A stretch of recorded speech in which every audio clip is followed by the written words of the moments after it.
first speaker is His Excellency Archbishop Gallagher. He was ordained for the Archdiocese of Liverpool, and he studied at the Pontifical Ecclesiastical Academy and later earned a doctorate in canon law and has worked as a diplomat for the Holy See. He's held posts in a number of really quite diverse and interesting places, difficult places, in Tanzania, in Uruguay, the Philippines, the Vatican Secretariat of State, the Council of Europe in Strasbourg, and he is now the Papal Nuncio to Australia. We're very lucky to have him as our Nuncio, and we're very lucky to have him with us tonight to speak to us. Would you please make him welcome?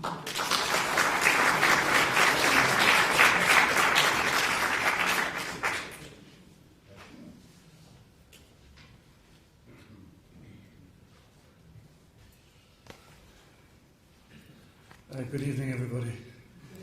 There is a very good practice in Nigeria that's at the beginning of the umpteenth formal speech of the evening that you say all protocols observed, and I think we should do that rather than enter into a litany of acknowledgements of who's here this evening. Suffice to say that I'm most grateful for this invitation from the Bishop's Commission to participate in this colloquium this evening in honour of Bishop Joe Grech, who I never knew, but about whom I've heard consistently wonderful things since arriving in Australia. I feel this evening that I'm a little bit like the warm-up act at a gig. I've been sent on to entertain you until the heavy hitters come on afterwards. And that is often the role of diplomats, because diplomats are the ultimate general practitioners. I had a phone call this morning before leaving Canberra from a lady who works for the education services of the Archdiocese there, and reminded me that I'd accepted to come and address a meeting in Canberra of priests and educational leaders in the Archdiocese. So next week I'm going to be an expert on education. This evening I'm an expert on migration and refugees, and such is our destiny. But what I am going to share with you are my thoughts about these topics in a rather oblique way, because, and I would ask you to take into consideration that I am a diplomat. I am a diplomat accredited to the Government of the Commonwealth of Australia, and therefore I enjoy great privileges, but I also am obliged to observe certain protocols and certain ways of behaving. So I do not necessarily always have the degree of freedom that others might enjoy. And that is because I have the privilege to be able to share, when necessary, in a very frank and open way with the political leadership of your country. And so it sort of works both ways. And that's the name of the game. So I'm going to try and speak to you about things that I care about very much, but in a way that is in harmony with my role and my activity here in Australia. One of the reasons I'm quite happy about this invitation this evening is because it obliged me to think a little bit about these subjects. And it dawned on me that, in reality, migrants and refugees have been a part of my life in many ways, really quite consistently. You'll notice that my name is of Irish origin. I come from the city of Liverpool, which is at the very centre of the Irish migration in the 19th century following the Irish famine, the potato famine. And so we've always assumed in the family that we are children of the famine, though in fact we don't really know all that much about our ancestors. But those origins are there, and those origins always resonate when you think about these things. And I want to begin my reflections this evening by mentioning another resonating experience. In 1984, when I finished in the diplomatic school in Rome, run by the Holy See, they sent me to Tanzania in East Africa, the former British colony. Well, it was actually a German colony which became a British colony of Tanganyika, which was united in the 60s, just shortly after its own independence, with the island of Zanzibar to form Tanzania.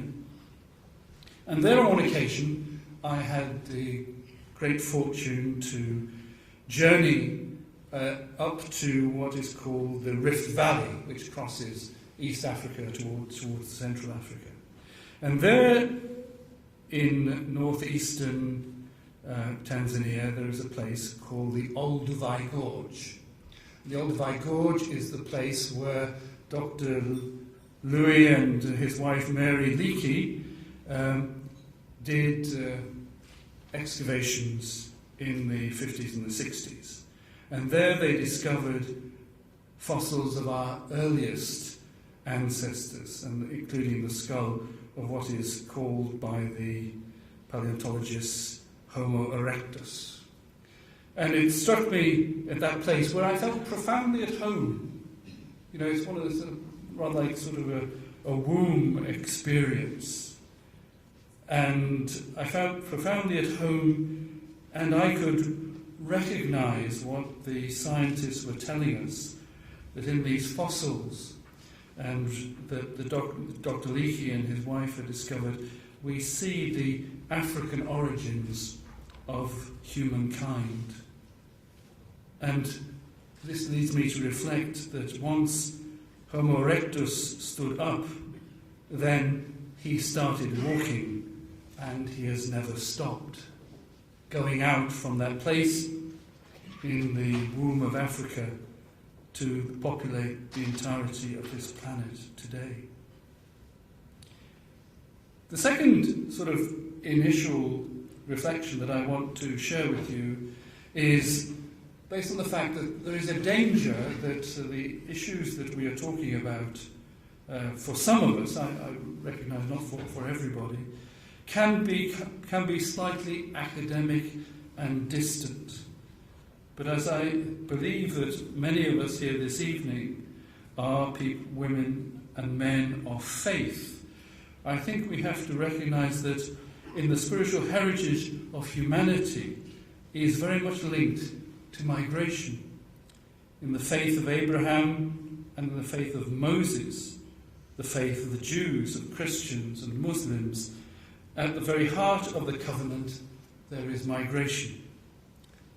If we take the famous faith formula included in the 26th chapter of the book of Deuteronomy, we have that too.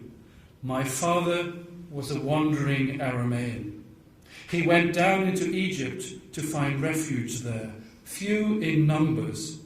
But there he became a nation, great, mighty and strong. The Egyptians ill-treated us. They gave us no peace and inflicted harsh slavery on us. But we called on the Lord, the God of our fathers. The Lord heard our voice and saw our misery, our toil and our oppression.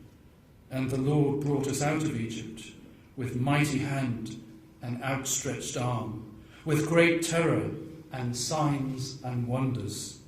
He brought us here and gave us this land, a land where milk and honey flow.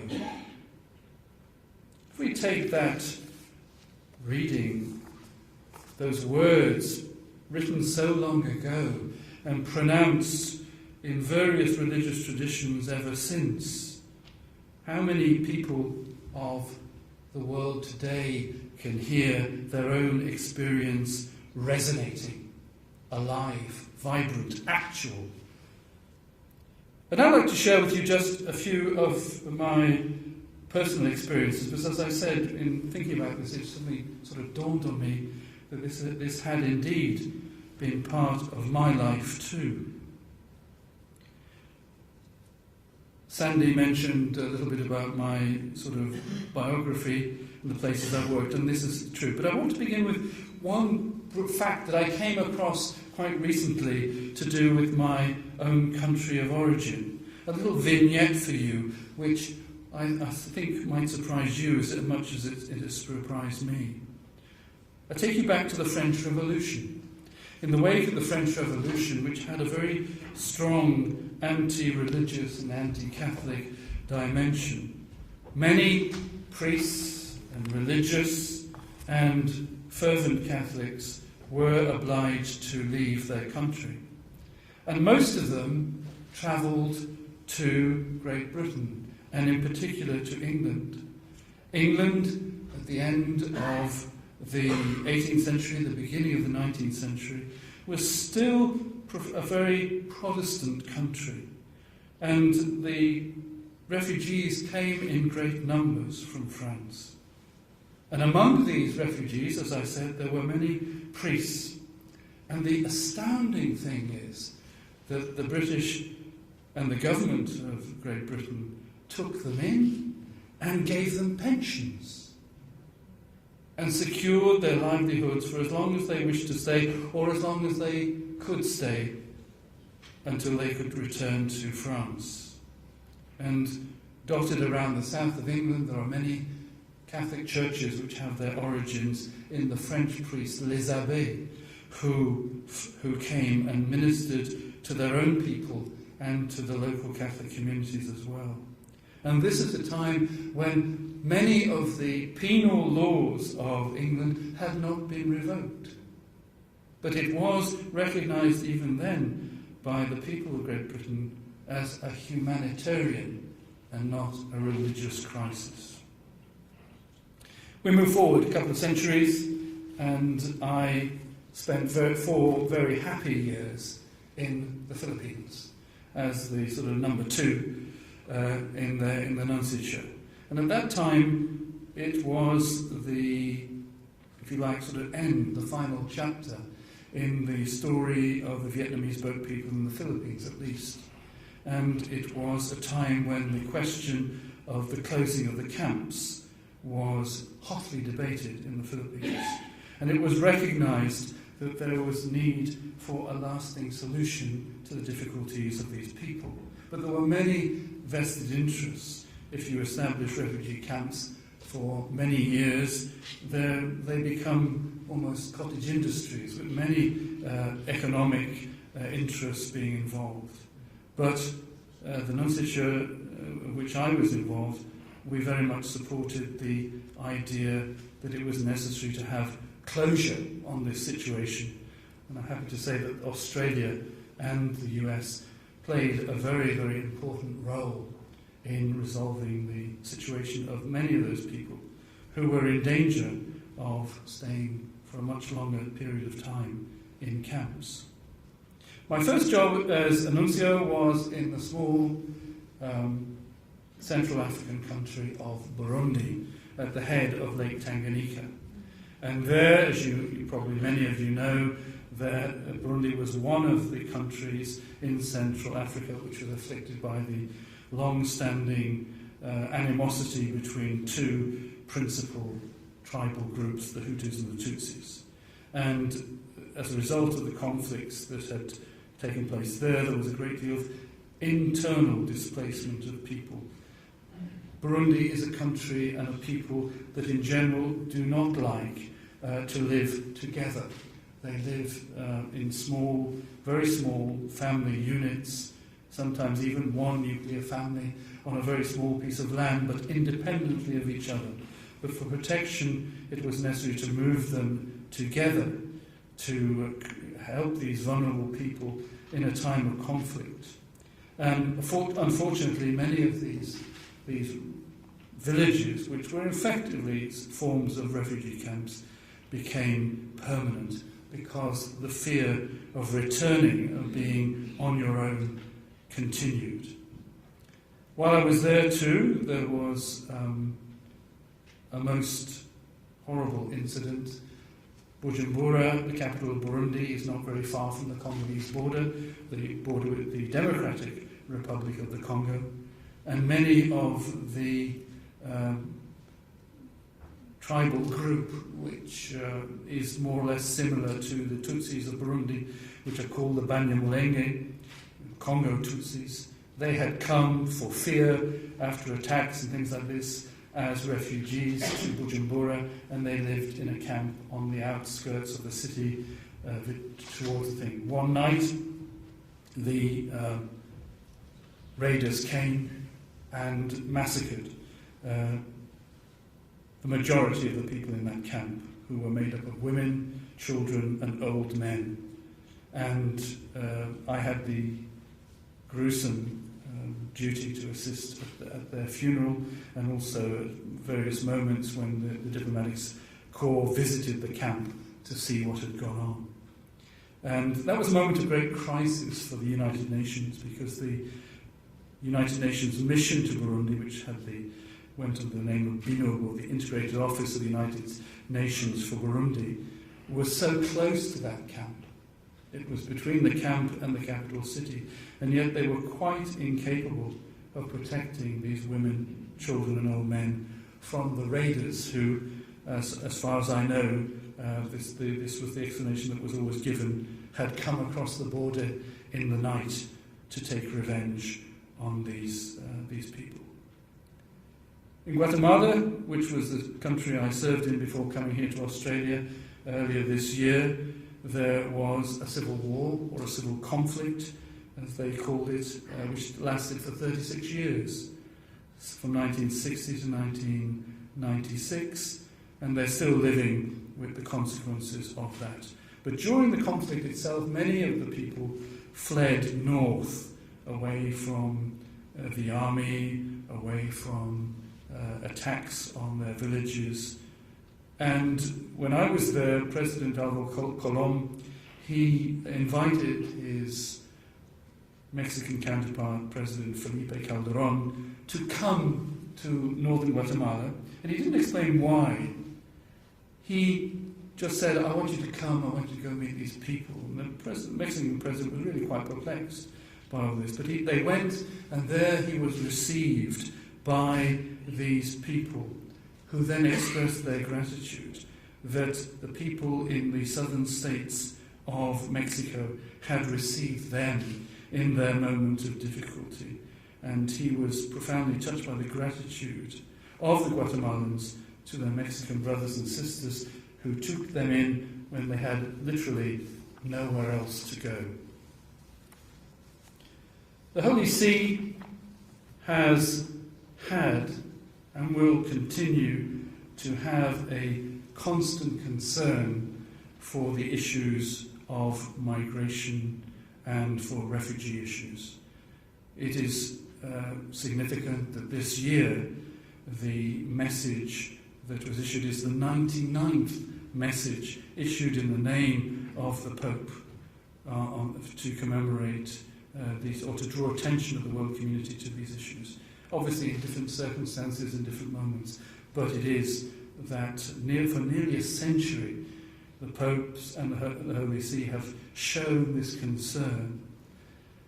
And the very existence of the Pontifical Council for the Pastoral Care of Migrants and Itinerant Peoples, which was founded as a commission dependent on the Congregation for Bishops in 1970, is itself an indication of the importance to which the Holy See attributes to these questions.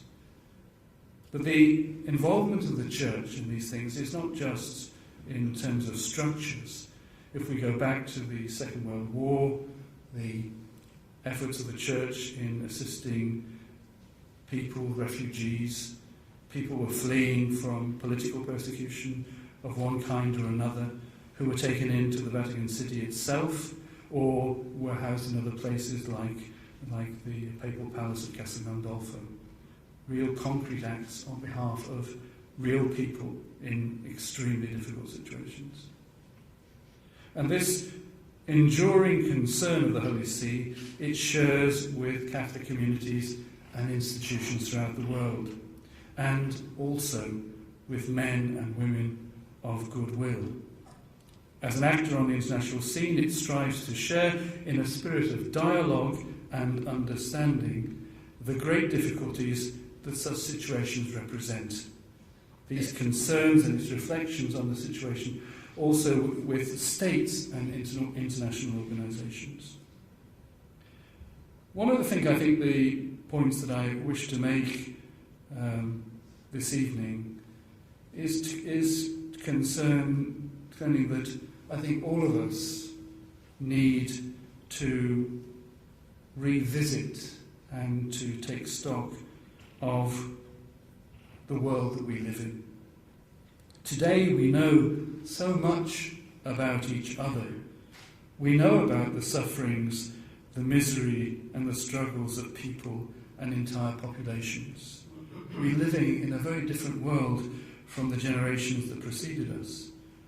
And we also know the potential, the dreams fulfilled, the possibilities, the security and prosperity of other regions of the planet, which are different from the places where there is the suffering and the misery.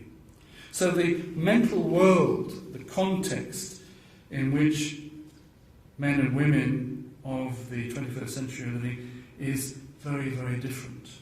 And I would suggest that in some ways we are all Americans today, created equal, endowed by our Creator with certain inalienable rights, life, liberty, and the pursuit of happiness. But if we add to this mankind's woes, such fundamental ambitions, then we have and will always have powerful incentives to move and to seek. Extending my thought, I think we do need to have a broader vision. From my reading of the recently published document of the Pontifical Council, Welcoming Christ in Refugees and Forcibly Displaced Persons, I receive an invitation to take a wider view of these problems, to understand the actual context of migration and refugee seekers in the world today. Watching the BBC last night, they gave news of the situation in Syria, and in particular of the number of refugees that have arrived from Syria into northern Iraq.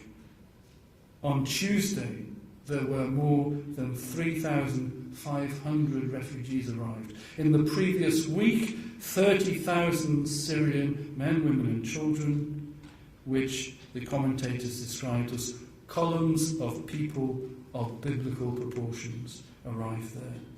And that's just one country that is receiving people in that crisis situation. We're not talking even about Jordan and Turkey, to which many of the Syrians went and had gone in the preceding 2 years. We're now into the 3rd year of the Syrian crisis. And in the Middle East, obviously, we all hold our breath for what will unfold in Egypt. I'd like to just say a little word about which is summed up in one Italian place name, Lampedusa. It was not by chance that Pope Francis chose the tiny island of Lampedusa for his first trip outside of Rome. First, he wanted to thank the people and authorities for all they had done to help the refugees and migrants and to alleviate their sufferings, which is quite extraordinary. It's a tiny little place. And they've done, not without difficulties, not without internal conflicts either, but they've done it in the end. He said he wished to challenge our consciences about what happens on Lampedusa and what it symbolises, because there are literally hundreds of Lampedusas around the world. And he denounced indifference and exhorted us to assume that responsibility which is properly ours. On that day in Lampedusa, the Pope said, "The culture of comfort, which makes us think of ourselves, makes us insensitive to the cries of other people, makes us live in soap bubbles which, however lovely, are insubstantial. They offer a fleeting and empty illusion which results in indifference to others. Indeed, it even leads to the globalization of indifference. In this globalized world, we have fallen into globalized indifference. We have become used to the suffering of others. It doesn't affect me. It doesn't concern me. It's none of my business. I think that if we listen to what the Pope is saying, and if we open our eyes, then I think when we discuss these issues, we are in for a reality shock. The Holy Father and others too would have us respond, would have us search for solutions rooted in the real world, a globalized and interdependent world. Such responses must be actions which seek to offer solutions which correspond to the real needs of people. The Pontifical Council's document expresses this with reference to the human person as the first point of reference. The principles that must animate such actions are solidarity, subsidiarity, interdependence, and cooperation.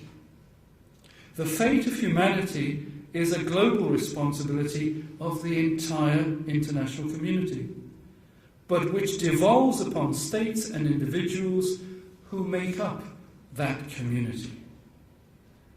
While at the same time, and I quote from the document itself, those who are powerful or influential need to feel responsible for the weaker and be ready to help them. End quote. In other words, and to borrow Pope Francis's expression, I am my brother's keeper. Without underestimating the dimensions and complexity of the issues, we have the structures, and in many cases we know what we have to do, at least initially. But from what I have said earlier, I think it is clear that the phenomenon cannot be eradicated. Refugees and migrants of all categories, like the poor, we will have with us always. And there will always be those whose circumstances are highly irregular.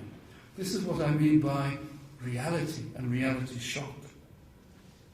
We must seek durable solutions, but we should not be scandalized if we do not find them.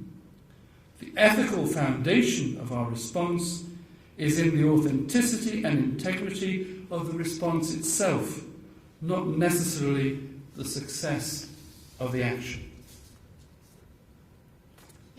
I'd like to conclude these brief reflections by turning the thing round, because there is always a danger in whatever the Church says and whatever the Holy See might be saying, is to say that this is the problem out there. This is the problem of the states. This is the problem of the politicians. I'd like to say a word to the Church.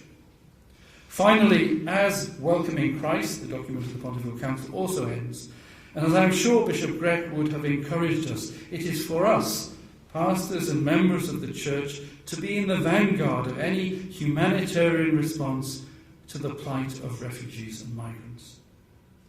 At the end of his final message for the World Day of Migrants and Refugees, Pope Benedict quoted from his encyclical on hope, Spe Salvi. Benedict XVI wrote, "Life is like a voyage on the sea of history, often dark and stormy, a voyage in which we watch for the stars which indicate the route. The true stars of our life are the people who have lived good lives. They are lights of hope. Certainly Jesus Christ is the true light, the sun that has risen above the shadows of history. But to reach him, we also need lights close by, people who shine with his light and so guide us along our way." Thank you very much indeed.